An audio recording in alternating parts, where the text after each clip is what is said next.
there are two types of control. One you can see, touch, and taste: communism, fascism, dictatorship like apartheid in South Africa. You know that you're in a dictatorship. That has a finite life, because when people know the situation they're in and they can see their controllers, then the desire for human freedom, it may take some time, but that desire will eventually overturn that control. The greatest form of control is dictatorship you cannot see, the prison without the bars, as I call it, with the facade of freedom and this farce called democracy, which is ludicrously connected to the word freedom when it is anything but. And this covert control leads people to sit in a prison cell thinking they're free because they can't see the bars, because they appear to be free, but appearance is all that it is. So when you had this apparent explosion of freedom around the world, when the former colonies were given independence, what actually happened was dictatorship they could see was replaced by dictatorship they couldn't see, far more potent, far more effective. The time has come for the world to move in a new direction.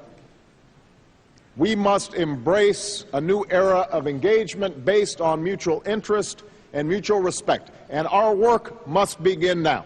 And the President outlined his vision of a new world order in which the US would participate fully, one rooted on 4 basic principles: non-proliferation and disarmament, the promotion of peace and security, the preservation of our planet, and a global economy that advances opportunity for all people. Among the speakers that followed the US President, the leader of Libya, Muammar Gaddafi, speaking at the UN for the first time after 40 years in power. And waiving the UN Charter, he called for an end to any permanent membership of the Security Council, arguing that small nations should have the same rights as the big. It was a speech that lasted well over an hour and covered subjects ranging from jet lag to political assassanations. And then the assassination or the killing of Kennedy in 63 or 62, the President of the United States of America. Why? We want to know who killed him. Somebody who, by the name of Lee Harvey, and then another Jack Ruby killed Lee Harvey. Why did he kill him? Of understanding and hypocrisy created to 65 wars after the establishment of the United Nations. The preamble states also that if there is a use of force, then there must be then it must be the United Nations force, or the United Nations military interventions, according to the joint ventures of the United Nations. Not country or 1-2 country or 3 country using the force or the military power. The United Nations, all of it, will decide to go to war to maintain peace and world security.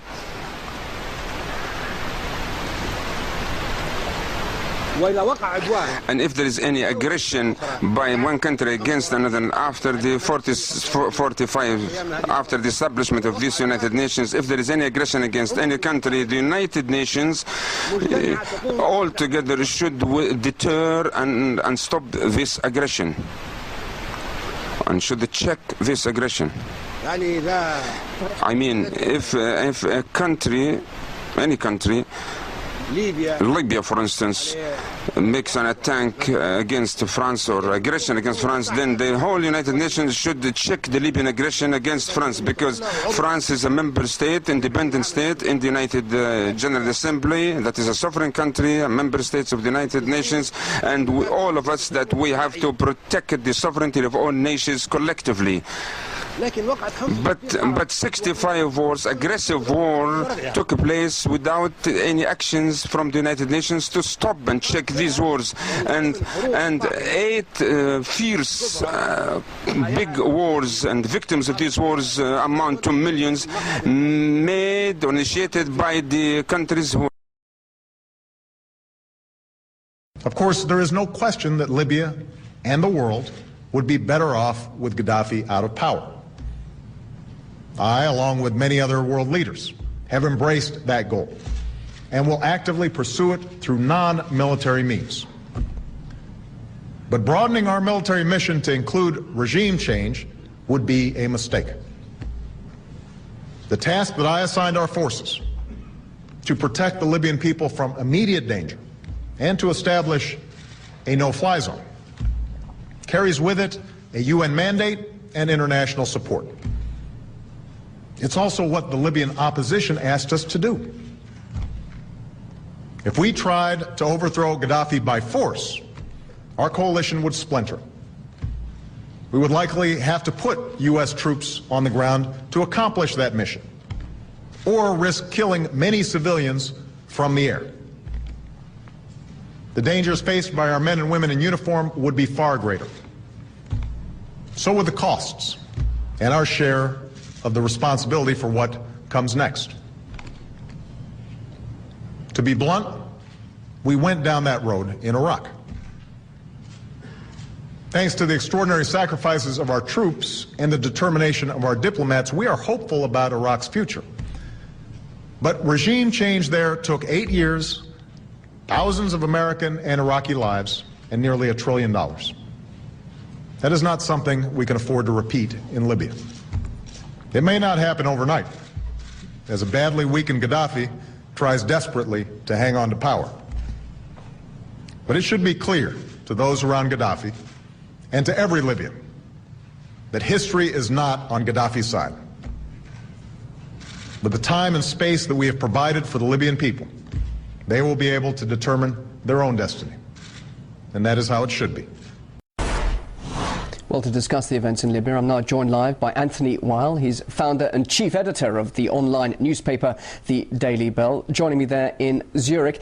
Well, we hear a lot about the anti-Gaddafi forces, but we actually know next to nothing about who they are. What do you make of them? Who do you think are their leaders?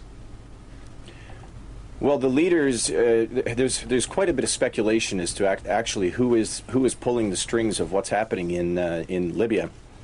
For example, the UK Telegraph recently ran a piece which talked a fair amount about the Alliance for Youth Movements, which is an effort that was formed in the United States by Jared Cohen, who was the former top advisor to both Condoleezza Rice as well as Hillary Clinton in the State Department, and he, along with the support of the State Department, formed the Alliance for Youth Movements and their affiliated website called movements.org.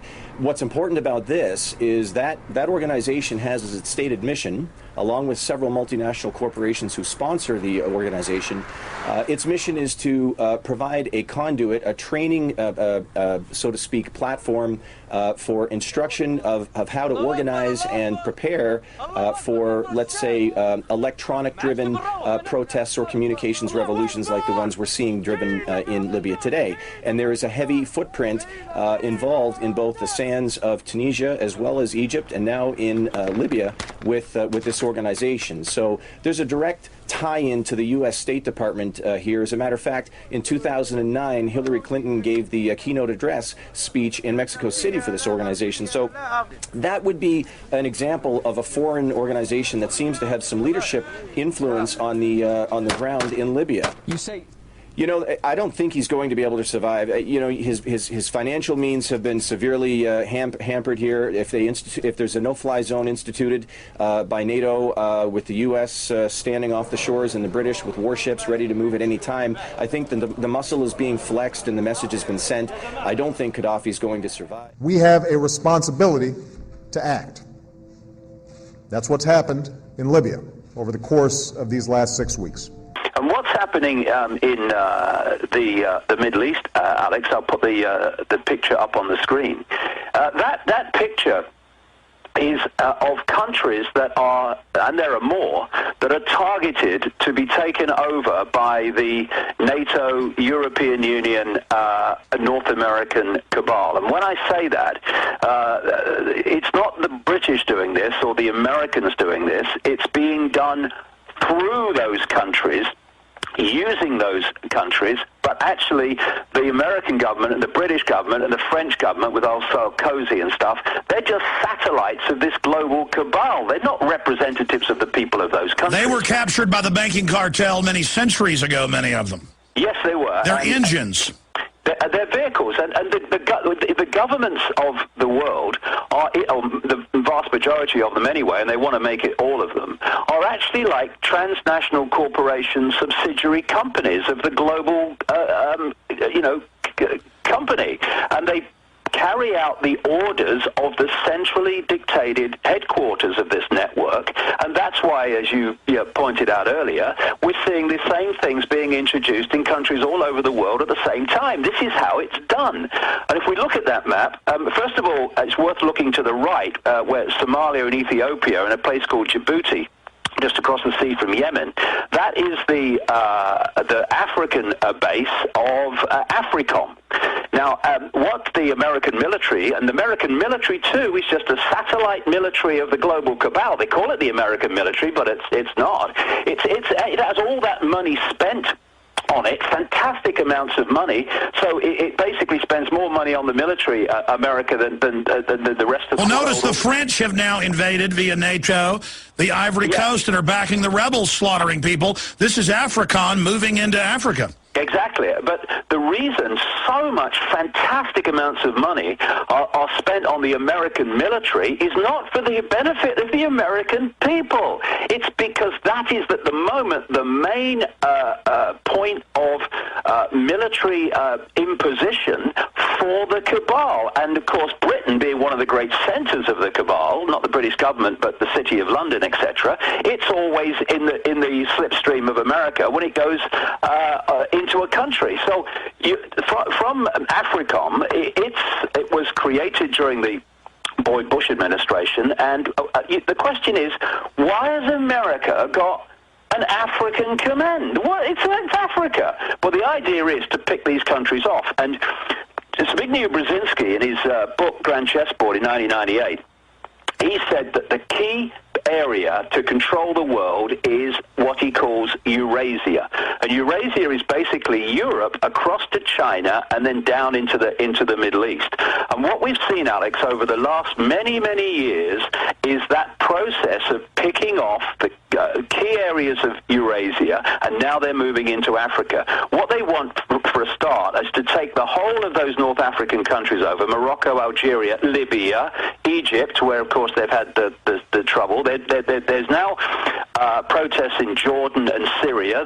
They're the target countries too. They've got Iraq. They're in there. And then, bingo, there's the big one to the right of Iraq, Iran. Then they're already in Afghanistan. They're totally coldly destabilizing Pakistan, and then just off that map you're hitting the Chinese border, and these countries are being systematically targeted. And what they're doing in the Muslim world is playing off the divisions going back, goodness me, tell me it's not true, to the 7th century between the Shia Muslims and the Sunni Muslims.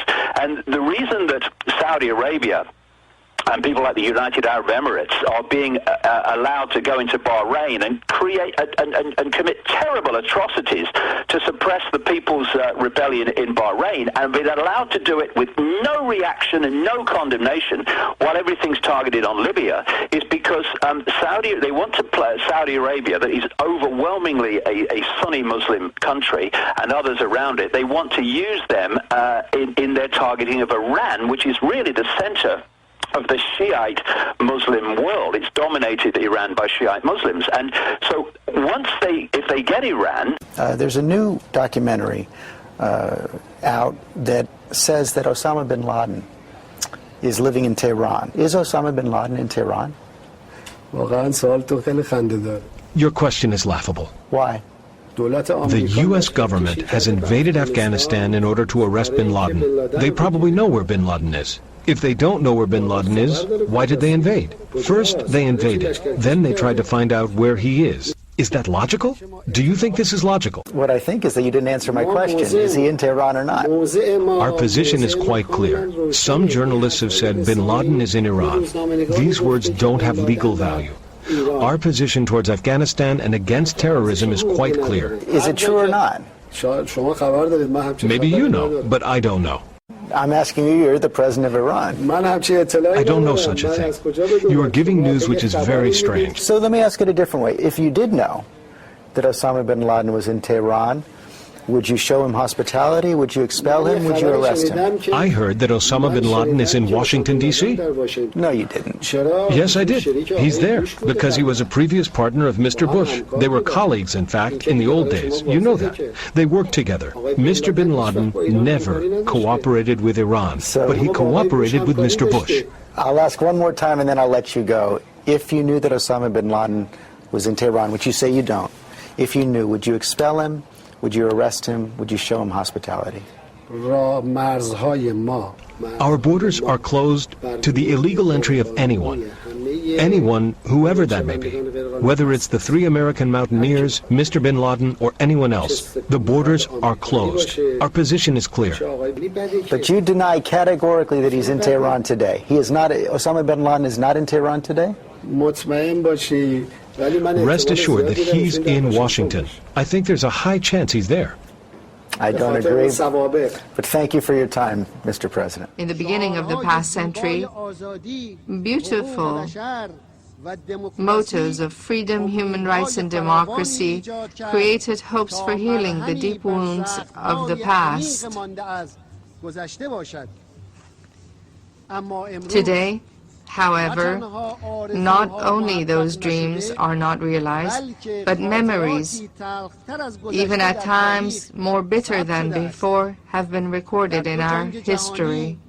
As a result of the 2 world wars, the occupation of Palestine, the Korean and the Vietnam wars, the Iraq war against Iran, the occupation of Afghanistan and Iraq, as well as many wars in Africa, hundreds of millions of people were killed, wounded, or displaced.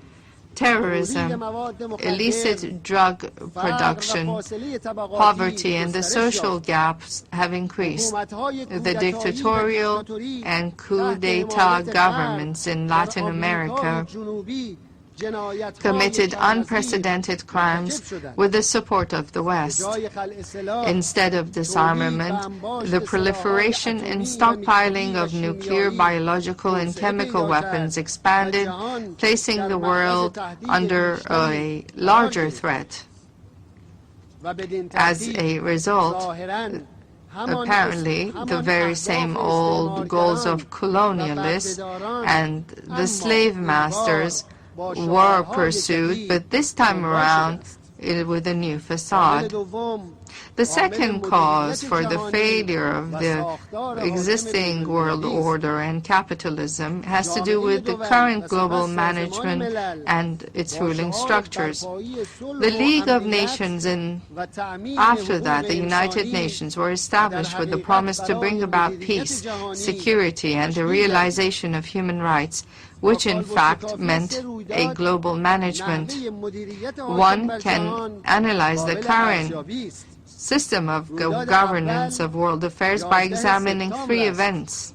The first is the event of the 11th September 2001, which has indeed affected the entire world for almost a decade.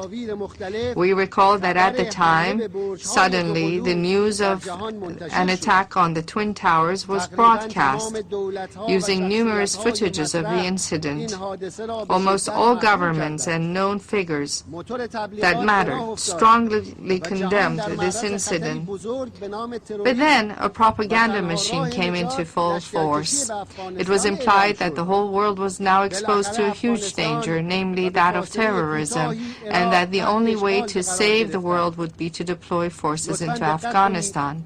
Eventually, Afghanistan and shortly thereafter, Iraq were occupied. Now please take note. It was said that some 3,000 people were killed on September 11, for which we are all very saddened. Yet, up until now, in Afghanistan and Iraq, hundreds of thousands of people have been killed, millions wounded and displaced, and the conflict is still going on and expanding. In identifying those responsible behind the September 11 attacks, There were three viewpoints. First, that a very powerful and complex terrorist group able to successfully cross all layers of the American intelligence and security carried out the attack. This is the prevalent viewpoint, which has been supported mainly and advocated by American statesmen. Second, that some segments within the U.S. government orchestrated the attack to reverse the declining American economy and its grips on the Middle East in order to save the Zionist regime. The majority of the American people, as well as most nations and politicians around the world, agree with this view. Third, it was carried out by a terrorist group, but that the American government supported and took advantage of the situation. Apparently, this viewpoint has fewer proponents. The main evidence for this viewpoint links the incident with a few passports found in the huge volume of rubble and a video of an individual whose place of domicile was unknown, but it was announced that he had been involved in oil deals with some American officials. It was also covered up and said that due to the explosion and fire, no trace of suicide attackers was found. Regardless of each of these three viewpoints, there remain a few questions to be answered. First, would it not have been sensible that first a thorough investigation should have been conducted by independent groups to conclusively identify the elements involved in the attack and then map out a rational plan to take measures against them? Second, assuming the viewpoint of the American government, is it rational to launch a classic war through widespread deployment of troops that led to the death of hundreds of thousands of people to counter a terrorist group? Third, was it not possible to act the way Iran conducted the Rigi operations, fighting the Rigi terrorist group who killed and wounded 400 innocent people? In the Iranian operation, no innocent person was harmed. It is proposed that the United Nations set up an independent fact-finding group for ladies and gentlemen. I announce clearly that the occupation of other countries under the pretext of freedom and democracy is an unforgivable crime. The world needs the logic of compassion and justice and inclusive participation instead of the logic of force, domination, unilateralism, war, and humiliation. The world needs to be governed by virtuous people like the divine prophets. We have a responsibility to act. That's what's happened.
And these people, in the end, are just puppets of this force.